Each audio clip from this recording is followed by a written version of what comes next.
I get along with everybody. She's been talking smack about you. I don't know. Just saying. So Mike told me anyways. That North Shore Italian. Just try to stir up crap with all the Italians. Yeah. I don't know. Is that...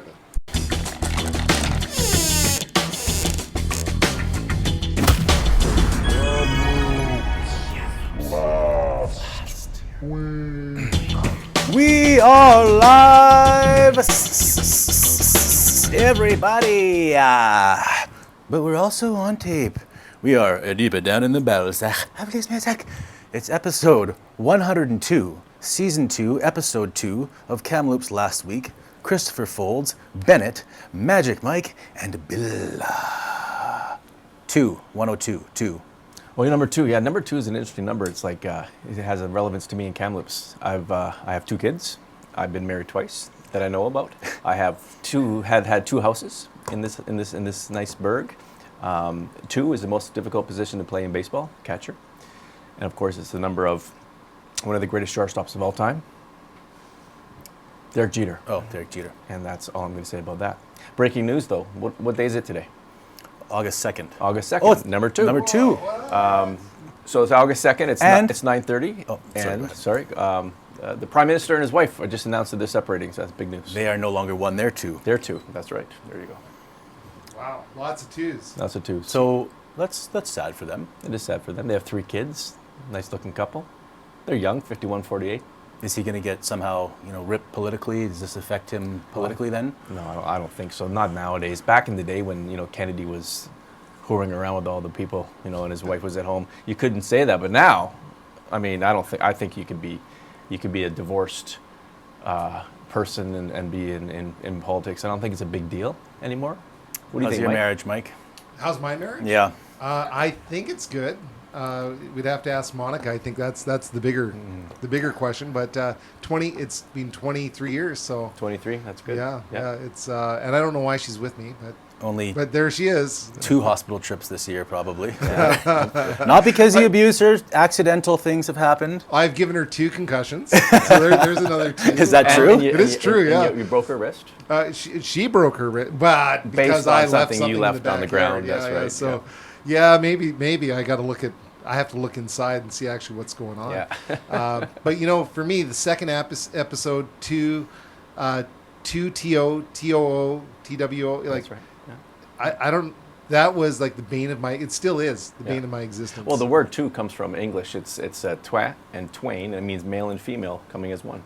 My subject I hated the most, that I was the least goodest at, was I don't even know what to call it, punctuation, all that whole grammar stuff that you guys love. Yeah. Yeah. Okay, we got a great show today. A different show. It's our second live performance, I think. We had one. We had at least one upstairs with the music. Yeah, we had Nancy Beppel and Jeremy Nishaw and Kenesha came to help out on banjo back there. Yeah. Today we have Highland dancers, accomplished Highland dancers. Allie Bruce-Fuoco, 8-time provincial champion. Wow. 2-time national champion, and also Meghan Ackerman. They are from Lorena's School of Highland Dance right here in Kamloops, and Meghan also a national champion in the 19-year-old division. They're going to put on a show. Allie is injured, so she might not be able to go, but Meghan's going to be in the full kilt gear, giving us a show, and then we'll come down here and interview them and ask them about Highland dancing. I've got some trivia prepared. Can you have some kind of Scottish music teed up for that trivia for the background by chance? Yes. Yeah. Hi. I happen to know somebody that's all about not Chris, but Bill here. Ooh, Bill. Hello there, Bill. Find something. Yes. Yeah. Okay, news. Let's talk about some news. There's big news today. Michael Potestio broke a big story. Yep. But we're going to talk first about... Yeah, yesterday on August 1st, the Paul Lake Road, the road that you take up to Paul Lake and Harper Mountain at the corner of Highway 5 and Paul Lake Road, and the Halstons on the other side, they closed it. The police closed it for, I think, all day. It was closed at 12:30, just after midnight Monday, going into Tuesday, and closed right up, as far as I know, until like 6 or 7 last night, maybe longer. Didn't know what was happening, just the police incident was all that was said. And then later in the day, the police said that the road remains closed. They're investigating the sudden death of a male under suspicious circumstances. And that's all we know. And you can speculate, but if suspicious circumstances based on all the stuff that's happened in Kamloops and BC in the last few months, you think, is it gang related? Is it a murder? We don't know yet. Woman shot Schubert Drive in Richmond Avenue. The last report, she's in serious condition in Royal Inland Hospital. 40-year-old woman was shot. I think it's in the homeless. There's a homeless encampment where the homeless people live, just at the foot of Richmond, where it meets Schubert, and then it goes into the riverbank by the North Thompson. And the police had taped off a tent there and talked to some of the people who are living on the river shore. They're looking for a man. His description's in the story at KamloopsThisWeek.com. Apparently it was a beef. It was targeted. No one else is, they say the public's not in danger. It wasn't a random shooting. They knew each other. I guess there was some kind of dispute, and he shot her, which is kind of crazy. Yeah. And not kind of crazy, it's crazy. And it was at 4:30 in the afternoon, 5 in the afternoon, like middle of broad daylight. People walking their dogs. If it was during the school year, the kids would have just been probably still. Well, that's right down by the Rivers Trail, too, right? Yeah, it's right on the Rivers Trail. It's right by. It's not too far from Arthur Hatton Elementary. Yeah. Wow. Not good. And then you were saying, can you talk about the Valley View thing? Valley View? No, we just heard there's nothing going on there. If there's anything else, there's rumors of another police incident in Valley View last night, but I don't know if it's true. It was just a tweet from somebody, who knows. And then there's also something online about a possible bear biting someone out in Pine Park out by Tranquil River, past the golf course you golf at. Kamloops. Yeah, but I don't know. We're looking into that. That was all just overnight stuff. Yeah. Okay, let's talk about Michael's story. It was published 6 a.m. this morning. Yeah. He's been working on it for a while. The city hired a Vancouver firm to investigate the mayor. Right. And he was found to have violated council's code of conduct multiple occasions. Right. So what happened was there was an incident on January 20th in City Hall in which the mayor was in his office, and he was having early in the morning. It was 8:30. He was having a loud argument with one of the city councilors. It was quite loud, so loud that one of the staff members working nearby went into the lunchroom because they were getting distracted. Another person came into the lunchroom a little later and said, "Should we call 911?" Because they weren't sure whether it was an irate resident. They weren't sure if there was violence, but they didn't have to call 911. It was an argument between the mayor and one of the councilors, and then, but from that, apparently the mayor came out of the office, according to this report, and apologized on behalf of the councillor. And I'm not sure if he apologized on behalf of himself. The report doesn't mention that. And then from that, they started looking into the behavior at the atmosphere at City Hall, and they ended up with 4 people complaining. Well, the human rights, David Trowin, the CAO, went to the human HR coordinator, Colleen Quigley, to say, let's look into what's happening here, because one of the staff members was quite upset by what was happening.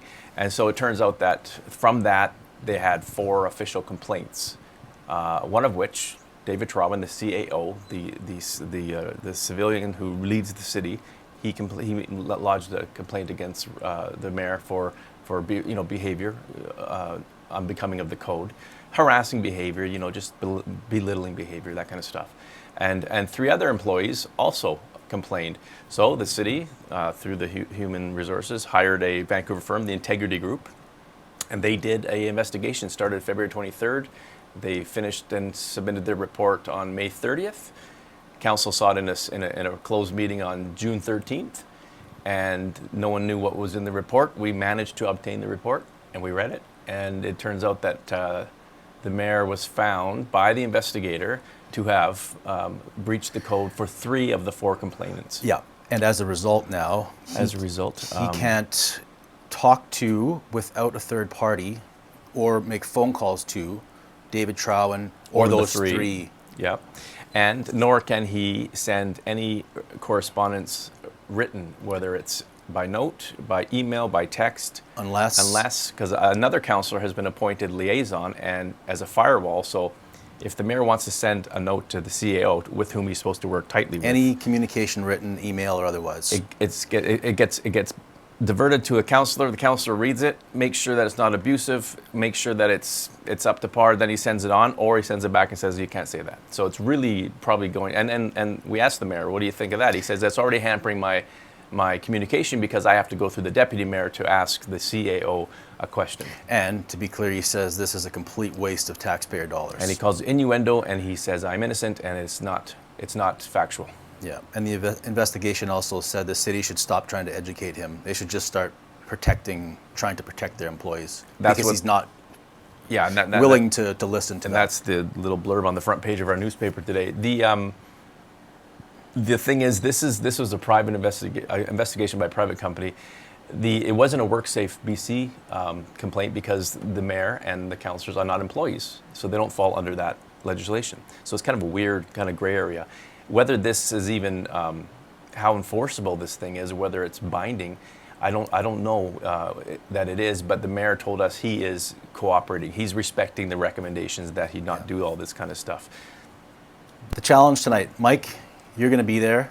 Who else is going to be there? Anybody else? Bennett, Bill? Well, they're all invited. Are you guys coming tonight?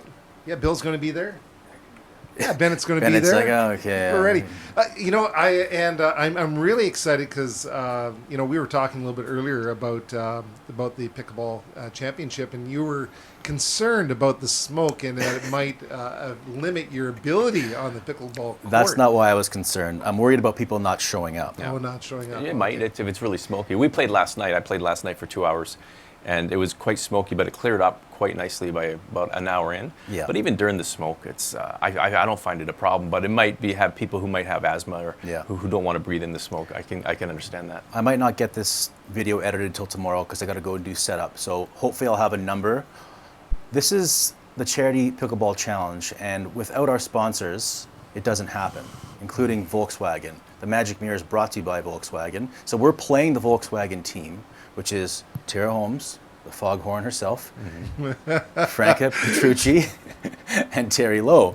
And McDonald's, they're bringing 200 nuggets to this thing tonight. I 200 love nuggets. chicken nuggets. On our honeymoon, we were talking about my wife. We stopped. We went to Vancouver Island to go visit the giant trees and all that kind of thing. And we stopped at Hope, and our honeymoon meal was wine and chicken nuggets. That's fantastic. In Hope. eh? In Hope, yeah. Well, I was telling Marty this the other day during the 2008 Olympic Summer Games in Beijing. Usain Bolt set all those records. He didn't like the food there. He couldn't, so he ate exclusively chicken McNuggets. Fastest guy in the world can sustain himself on chicken nuggets. They can't be that bad. How did the nuggets affect your performance that night? I can't say. There was no false starts, I hope. Yeah, right. Moving right along. Gord's Appliance and Mattress Center also involved, and they've all donated prizes, which we've collected because we understand nobody wants to come and watch us play pickleball, really, but they want to win prizes. And give to a good cause. It's by donation. Everything you pay to us goes straight to our charity, Y Women's Emergency Shelter. And 3 others. It's the KTW Christmas Cheer Fund that will be ramping up this fall for those charities. Yeah, 6 p.m. TRU. We hope we can be there. Yeah. I'm really excited. I think what I'm excited the most about is the foghorns. I like that word too. How she's going to trash talk you guys. So I know. I know she can. So it's going to be awesome. Well, I'm hoping she's extremely jet lagged because she was supposed to arrive from Finland last night.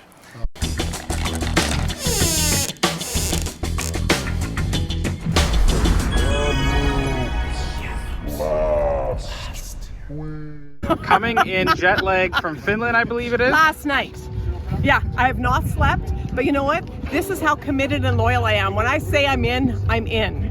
Marty Hastings, facing your toughest competition here. Facing my most annoying competition here. I'm pissed off and we haven't even started. Franca is going on and making a bunch of annoying noises. The 1-2 buckle my shoe.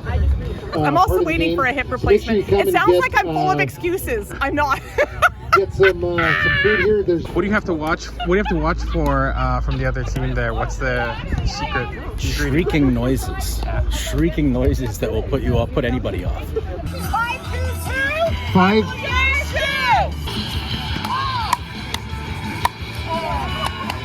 All right. This is also in celebration of our 100th. Oh, nicely done.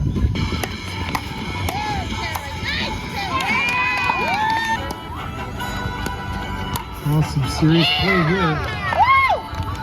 Yeah, nice.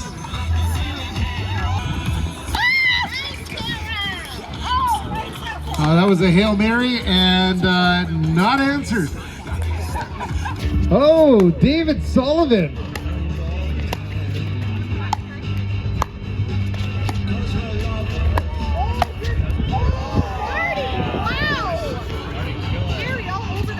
One game each. There's one more game to determine the winner of the first annual Kamloops Last Week Pickleball Challenge. Bob Duell, the owner over here. Bob Duell, who are you cheering for? Just for you, Tara. Yeah, baby! The owner's cheering for us. That's Team Volkswagen with possible gain.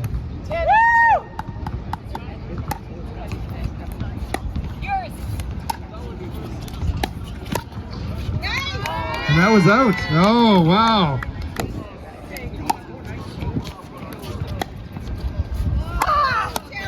yes, yes, yes. Out. Yes.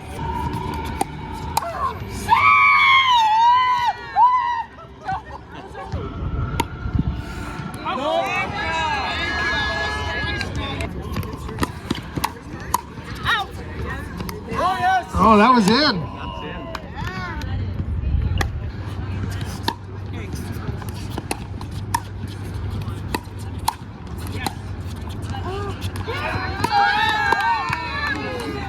Oh, got to win by 2. So it's 10-10-1. We did not rig this, but this is how it goes. Sometimes football is a fierce game.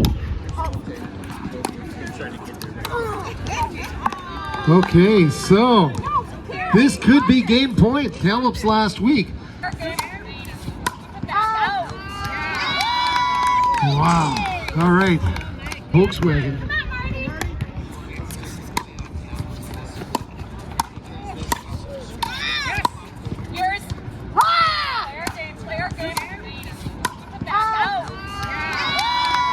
Wow. All right. 11-10-2 possible game.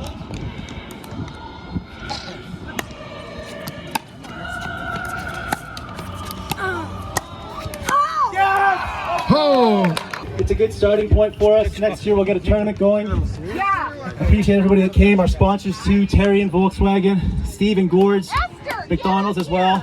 And Mike, Magic Mike, give a hand for Magic Mike on the mic tonight. He saved the night. So thanks very much to everybody. We appreciate it. Guys, how does it feel to have taken this one home? Well, it was to be expected. We lost the first one just to make sure that we raised more money for KTW Christmas Cheer. If we really played to our potential, we would all been out of here about half an hour ago. I'd be sitting having a beer right now, Browns. What can you say about your opponents, the fight that they put up through it all? Close only counts in horseshoes and hand grenades. Yeah, and marriages with Tara. Marriages. 2 And times. This bag is full of donations. We don't know how much is in here, but we're going to go count it up. But I can tell you the generosity of this crowd might have been a small crowd, but big generosity. Well, I think we were going strong for the first bit, and we kind of lost it there at the end. You know, they put on a good show. They've been working hard. Yeah, unfortunately at the end we choked a couple of times. We had an opportunity. We had possible game a few times. I will point out this is the first time that they've beat us. Yeah. So they got lucky. They got lucky. Yeah, next year. Last weekend. Oh, it's great. Because you guys were on such a tight training regime with your pickleball and trying to get, like your square that you're stuck in, trying to get your moves in and out. It was a trip that was unlike any other that we've gone on our weekly trips, right, Chris? Well, that's right, because we thought, well, let's do some current events into our trip. So we decided let's take a trip up toward Knutsford, not to get in the way, but to see up or close how far that fire is from the city. And we were well away from the zone when you can't go into, but we could see some pretty good stuff once we got down Highway 5A a bit. And what a great, exciting trip this was. Yeah. We drove our Volkswagen there. And those cabin filters in the Volkswagen made it so that it was super comfy in the car. You didn't even know there was a fire outside because the air was so pristine. And Fouldsy got so distracted though at some point by the cows that we drove by on the way up to Knutsford. And You rarely see them, so they're what exciting. did Mike start doing too? Well, okay, so I am a third generation cowbeller. and I can't help but talk to the bovines myself, and I rolled down the window, which went down really fast. Big moo, and they all came right to the side of the fence. Yeah. And that's when Chris started feeding him McDonald's coffee. That's right. Well, and that sound you made sounded a lot like just Tara Holmes. The foghorn. Right. Yes. And she works at Volkswagen. And you know who else heard that? It was so loud on the North Shore? Steve Rogers from Gord's. Gourds, yeah. And he came flying over. Yeah. Yeah, And he thought somebody was hurt. Yeah, He brought did. a Sealy He mattress. brought a Sealy mattress. He thought, well, that was the call, right? And I think he actually started fighting the fire Yeah. over there too. And Well, he was like, the mattress can just snuff it out. he was just, he's a hero. Yeah.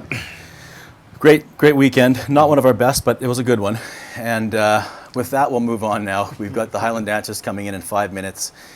This next segment is brought to you by McDonald's. Ba, ba, ba, ba, ba, ba, ba. I don't know. How are you doing today? I'm good. How are you? I'm fantastic. Are you coming tonight to the Kamloops Last Week Charity Pickleball Challenge at Thompson Rivers University? No. Oh, okay. McDonald's, in all their generosity and benevolence, is sponsoring the event, and they're bringing 200 chicken McNuggets to the event. Wow. Pretty impressive, eh? Yeah, it is. What's your favorite McNugget sauce? Probably the sweet and sour. Oh, they got a hot mustard in there too, right? Yeah, they do. Beautiful.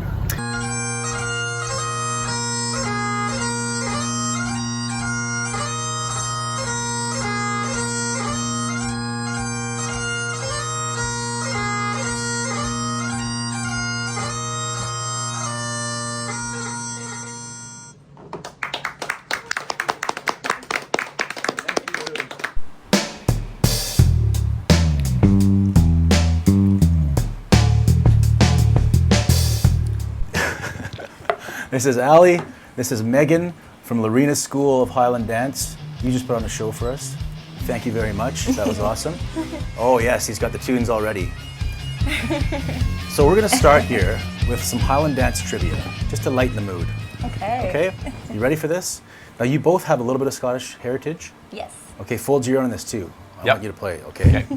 All right. So, Mike, you can have a bit of tunes in the background. The Highland Fling was originally formed as A, a wedding dance, B, to celebrate victory after battle, C, one of Magic Mike's special furry convention dances, or D, the first dance in a Scottish ceilidh. I think it's for after battle. In most Highland dances. Correct. 1 for 1. Okay, there's only 4 questions, don't worry. Number 2, the Highland reel dance started A, as a dance for the bride and groom at a wedding, B, to keep warm, C, at Magic Mike's high school AV club, he was the president, or D, to celebrate a truce with the Irish. Ooh, I don't know this one. D. Wrong. You got a guess? Well, sometimes you hold on to each other in the reels, and maybe it's to keep warm. They actually started because parishioners were waiting for a tardy preacher outside of the church, and they were getting cold, so they... Very cool. Oh, There you go. There we go. Okay, the Chantruse, which if you saw that word spelled, you would not think that's how it sounds. No. The Chantruse was created A, out of disgust for the English, B, to celebrate victory over the English, C, to celebrate an alliance with the French, or D, to cheer spirits during famine. B. I know that it's... I think it's A, just because they wanted to... I know that the trues is like a pair of pants, and the Scottish didn't like wearing pants. Are you looking at my answers? I'm not, I swear. They went, and I think the English tried to make them wear pants, so they wanted to shake them off their legs. It's exactly what happened. So the Scottish lost the battle to the English, unfortunately, and for a period they were not allowed to wear their Highland dress, so they had to wear these despised Saxon trousers, and Chantruse, translated loosely, means old trousers. Yeah. There you go. Okay, number 4. In Abbotsford, the city in the country, the traditional Highland farmer's leap is called A, the highwayman, B, the bagpipes, C, the big head shuffle, or D, the Abbotsford tuxedo. D. It's the Highwayman. I was like, I think it must be the first one. It's a different one. Foulds knows it. Okay, let's move on. Let's talk about Highland Dance. So recap Nationals for us, because it was pretty impressive. Why don't you start with how you did? I suppose I did really well. I was very, very surprised and super, super happy. I ended up winning, which was awesome. I got 3 firsts out of the 4. Didn't compete in one of the dances because I slightly tore my Achilles that day. Yikes. As you found out yesterday. Yeah, I found out yesterday that that's what happened. See, So if this was a soccer competition, she'd still be in the hospital. But go ahead. yeah.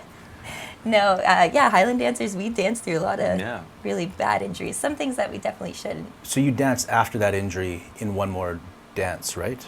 2 more, yeah. 2 more dances. Yeah. I taped it up really well and thought to myself that that's not what I did. Right. And then half of it's a mental game. Yeah, and for you, that's your 2nd national championship. Yes. Your first in the 21 and over division, though. Yes. My first one as an adult dancer. And this is not just female. It's male and female. It's 21 and over. This is like the top competition in the country. Yes. Yeah. You're number 1. Yeah, I guess so. Pretty sweet. And you're an 8-time provincial champion. Yeah. Most of those in Ontario. Yes. And but you also had a fantastic nationals as well. Yeah. So what happened with you?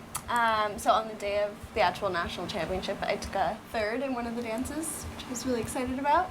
And then the second 2 days after, I was top of my class. So you were the 19-year-old aggregate champion. She was the Open Championship winner in the 19 years category. Oh, okay. Don't sell yourself short. Yeah. What was it like when they called your name and you were the winner? Oh, I was just in shock. I really didn't know if I, I obviously danced my very best. I laid everything that I could out on the stage, so I didn't know what I was going to get in the reel. You never know. The judges, you never know what they're looking for, so when they called my number, I think I was actually genuinely in shock, and I stepped forward, and I think I said, like, "Oh my God," and I started crying on the stage.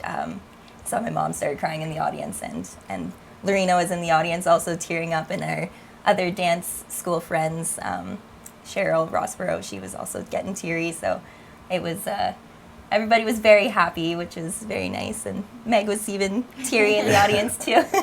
I think your mom got you into dance through a newspaper. Through a newspaper article. Newspaper ad, yep. Yeah. There was actually, I'm really good friends with the little girl who was in the newspaper article now. My mom saw a picture of this little around 4-year-old girl, so around the same age I was at the time, wearing the kilt outfit like this. And she said, "Oh, that looks adorable. I want to put my daughter in that type of dance." And how did you get into it, Meghan? My mom actually danced when she was a kid, so when I was born, she started to teach me how to dance before I could even walk. And you're from Salmon Arm? Yeah. But you've been dancing in Kamloops for a while. Yeah, 9, almost 10 years now. And what's I know about your history a little bit. What's your history with? Is this your biggest moment so far, like your biggest accomplishment, or have you done things like this before as well? This is my 2nd year repping for BC, so my 2nd time dancing for the national title. And it was a pretty big year for me. I was first runner-up in our provincial class, so I was very excited about that. And last year, too, was a great year. I did a lot of compete at nationals, was in the lineup, and have also done 2 tattoos, which I was really excited to do. You were both in Switzerland. Yeah, a couple weeks ago. Yeah. I guess a week ago, I don't know. A week ago, yeah. Yeah. Do you kind of push each other? Because you're a little bit younger. She's a bit older, but do you kind of push each other in practice? Yeah, Totally, definitely. yeah. She's been my blessing in disguise when I moved here. I was originally dancing training by myself before I joined Lorena's school, and then when I did, I was so happy I met Meg, because she's a really, really, really talented dancer. Like, she's definitely one to watch in the future, and so dancing with her really kind of pushed me over the edge in the best way. Yeah, and what are your goals for dancing? I would love to continue to be a BC rep and work towards a national title one day, just like Allie. She's a big mentor for me, so it's really incredible to watch her reach our goals and see something that I can work towards. Any kind of common misconceptions about dancing? Oh, that it's not hard? Yeah. Yeah, I don't know. Have you heard of misconceptions that you want to debunk? No, I'm just asking if you get it, some very often if people maybe underestimate dancing or the injuries. I mean, it's a pretty physical thing. Mm-hmm. It's very physical. There's some dancers who go their whole dance career and they're completely unscathed by injuries, but for someone, I can talk about from personal experience, I've almost been injured every year that I've danced, my poor body. My worst ones were I've had like multiple stress fractures in my feet and, obviously rupturing my plantar fascia this year. That was the first time I fully torn something. So yeah, lots of torn muscles, broken bones, and a lot of the time dancers will dance through it until the big competitions are done. Yeah, the calves seem like, and the knees when you're The knees. you must as you get older get sore like athletes like other athletes do just in that sport, because when you were jumping like that I'm thinking my knees were hurting watching you. It's like lost like that. What's the training like? How do you is it like do you have to take time off to let your body recover? Is it every day? How intensive is it to get to this level? It's pretty intensive. So Meg and I will probably start training for next year, starting September. And our initial classes throughout the fall won't be as intense as in the new year, but like building up to nationals, for example, we were having 3 lessons from Lorena each week that were approximately 2 hours long. Mm-hmm. But then we'd dance another 2 days in the week. So you'd have 2 days off, and those off days you're usually spent either doing strength training or something else, or stretching. Recovery of some sort, yeah. You're going to be in your career soon, physiotherapy. Yes. You're studying at UBC, but you've got a couple more years left of dancing, you think? I think so. I want to get a couple more years, yeah. You've been to Worlds once in Scotland, right? I've been to Worlds 3-4 times. Yeah. 3-4 times. And you won bronze overall at Worlds 1 year. 1 year, yeah, I did. 2013. 2013. Do you want to get back there? I would love to. Yeah, my goal before I retire from dance is to go back to the World Championships and come in the top 6 again. I was really close the last year. I went in 2019. I came 7th. So to come top 6 is they give you get an actual trophy award. So that's one of my goals. If I could win the Worlds, obviously that would be the ultimate goal. Yeah. But that's very difficult feat. But I'm definitely up for the challenge. Okay. Anything else you want to add, either of you? No. Do you think Mike would be a good Highland dancer? If you really put your heart into it. Does he have the right, kind of frame for it? I don't know if he has a brave heart. Built, I don't know. Yeah, bouncing. It's a lot of jumping. Yeah. You got strong calves? No, definitely not. I'm really good at pressing play and running the sound system, though. So I am definitely a support person when it comes to Highland dance. And I've probably worked with you guys at Canada Day and that kind of thing in the past. Because we did all the production for that stuff, too. I think Kamloops is hosting next year. Oh, yes, we should actually mention that. Yeah. Kamloops is hosting the national championships next year for Highland dance. That's a big deal. So, yeah. So if you see signs for... Yeah, it's called Scott Dance Canada Championship Series, or SDCCS. And if you see signs around town for that... Is it next summer? Next summer in July. I couldn't give you the exact dates, but it's early July. So. And where do they do it? They're hosting it at the Sandman Center. At the Sandman Center. It's a big deal. Wow. Okay. Cool. It's a big competition. So if you ever want to look at some world-class Highland dancing, because Canada, I'm not exaggerating when I say it has some of the best Highland dancers in the world. Right. They'll be at this competition. And we'll have some local products trying to win gold. Yeah, hopefully. Yeah. Okay. Thanks very much for coming by. Appreciate it. Thank you so much. Yeah. Sounds like, were you okay? It's a little fat here like that. Had a thing poking out. Thought it was like a... Never mind. We're good. Too many nuggets. We have, this wonderful whirlpool here. And if you want something in a lower price range, I do have a floor model for sale right here. If you want to have a look inside here. Always knock first, just in case there's a salad dressing inside.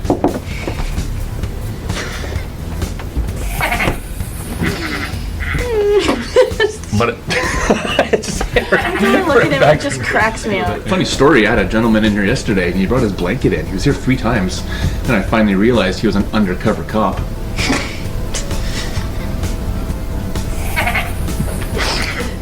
Steve's dad jokes are undeniably painful, but there is nothing cringeworthy about the service at Gorge.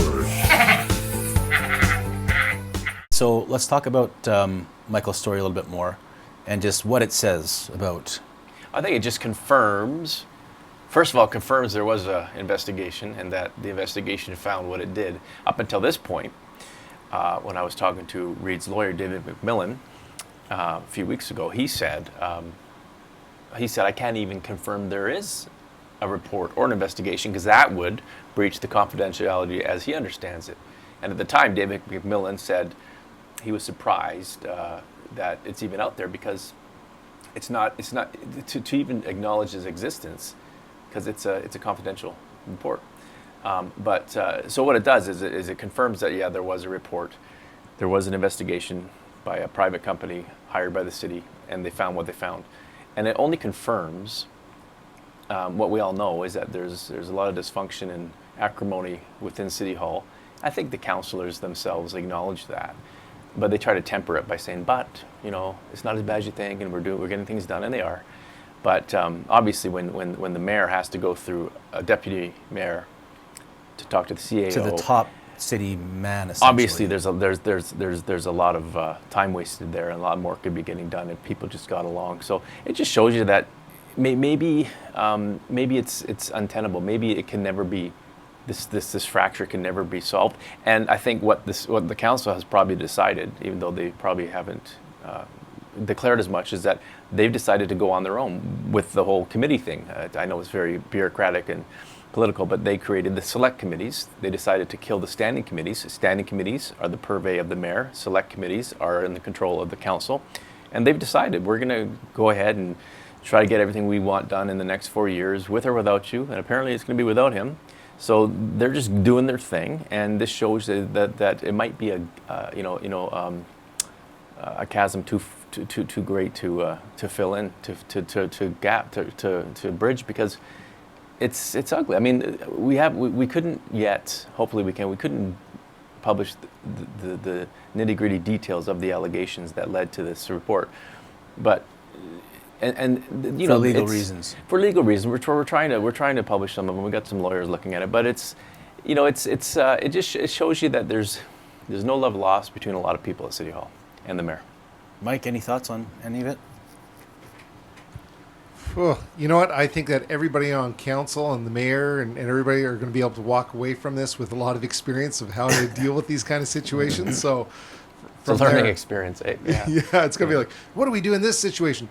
Call the guys from Kamloops from this era. They'll be able to help us. Conflict resolution experts. Who knew about standing committees and select committees and all this kind of stuff? I had no idea. Well, you learn, right? So it's an education. I think what it will also do, is we have an election in 3.5 years, 3 years and a bit, and I think you're going to see more people come out to want to run to make sure that we have a council that's not as fractured next time. Yeah. I think some of the leaders in town may decide I'm going to get involved and make sure that we have a steady hand at the till type of thing. It's also a little bit disheartening thinking about, you got all these ideas and you want to make something change, but actually there's not if you want to make full-scale huge changes, you think that mayor and council, I guess they have to be unified to do it. They have to. He's only one. Everyone has one vote to do. You need five. You need 5 total votes to enact anything there. And if you can't get along to do that, no matter what you want to do, unless you have the support, you're spinning your wheels, right? What do they call it? It's when it's a minority government, or there's a word for that where you can't really do anything effectively because you're always. I think it's a United States term. Oh yeah, I don't know at the top of my head. Limp government or something? Oh no, it's a lame duck. Lame duck. That's it. Lame yes. Duck yeah. There you go. Not a limp. Yeah, lame duck. But it's not lame duck because again with the nuggets. In this case, A lame duck. It's not a lame duck in the sense that it's generally 8 people believe against one. On issues generally, and within the 8 there might be some disagreement, but they generally vote along the same line. So they have the power to enact what they want to enact. It's just the optics aren't great, and the relationships aren't great, and that could filter down through, as it has, through City Hall, as we see with this report.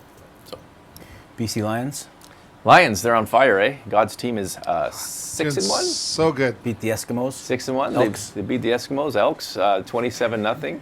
2 times this year they shut out the Edmonton Elks, and that's the last time that was done was 1958. Saskatchewan shut out 2 teams. Incredible. And Defense is has allowed 94 points in 7 games, which is unheard of.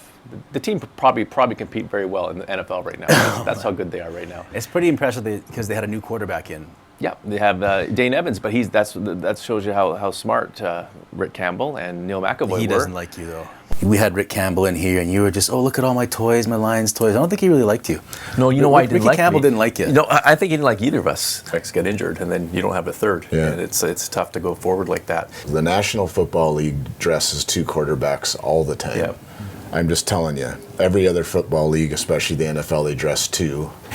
How far are we going to get to the point where we'll have full-time coaches of the female persuasion like they have in the NBA and the MLB? Yeah, well, we've got one. Yeah. We've already hired one. It's good that you got an education degree because it takes a lot more finesse to figure out the ratios and having 7 Canadians on the field at all times and all that. That would be a math degree. Yeah, well, no, but still, you gotta.